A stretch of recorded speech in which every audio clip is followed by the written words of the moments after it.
নির্বাচনী কর্মকাণ্ড পরিচালনা করবেন।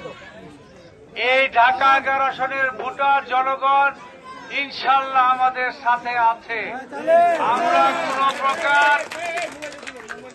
কোন প্রকার সহিংসতা বা অন্য প্রার্থীর কুৎসনা করব না। যেহেতু অন্য একটা পার্টির কর্মসূচি আছে একটু পরেই, সেই কারণে আজকের প্রোগ্রাম আমরা এখানে সমাপ্তি ঘোষণা করছি। আজকে আর আপনারা প্রতিদিনের মতো আর মিছিল করার দরকার নেই। আপনারা ঘরে ঘরে যাবেন, যেন অন্য প্রার্থীরাও আসবে, তারা করুক। আমরা শুধু ঘরে ঘরে যাব। আমরা শান্তিপূর্ণভাবে সহ অবস্থানে মিলেমিশে এই নির্বাচনটা করতে চাই।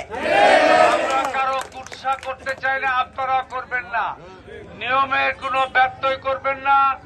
ভোটার ভাইদের সাথে তার মূল্যবান ভোটটা নিতে হলে আপনাকে তাকে অনুনয় বিনয় করে বলতে হবে, ভোট দিয়েন ভাই, ভাবে বলেন না। সকলকে অনুরোধ করেন, কেউ কোনো প্রকার খারাপ ব্যবহার, কোনো ঝামেলা জঞ্জাটে জড়িত হবেন না। অন্য দলের প্রার্থীরা কি করে সেটা আমাদের দেখার বিষয় না, সেটা প্রশাসনের লোক দেখবে।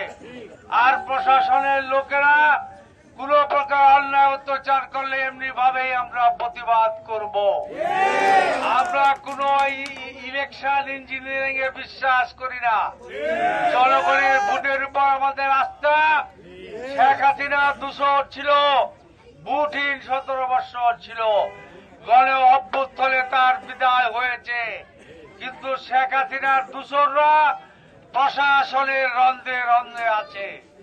তাদের ব্যাপারে সজাগ থাকতে হবে এবং আমরা ইনশাল্লাহ জনগণকে সাথে নিয়ে সকল ষড়যন্ত্র মোকাবেলা করব ইনশাল্লাহ।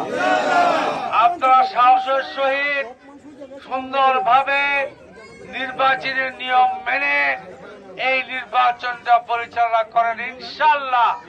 এই এলাকার মানুষ বিএনপির মাধ্যমে একর মুক্ত পেয়েছে, গ্যাস পানি বিদ্যুৎ পেয়েছে। ইনশাল্লাহ এদেশের মানুষ যতবার সুযোগ পেয়েছে তাদের শীষে ভোট দিয়েছে।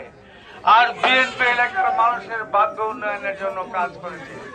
গ্যাসের সমস্যা রয়েছে, আমরা ইনশাল্লাহ দ্রুততম সময়ের মধ্যে গ্যাসের সমস্যার সমাধান করব।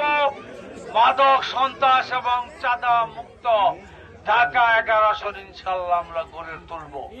সকলকে ধন্যবাদ। আপনারা এখানে আজকের মতো আমরা আমাদের মিছিলের এখানে সমাপ্তি ঘোষণা করছি। খুদা হাফেজ, বাংলাদেশ জিন্দাবাদ। সকলকে ধন্যবাদ। আপনারা ঘরে ঘরে শুধু যাবেন আজকে।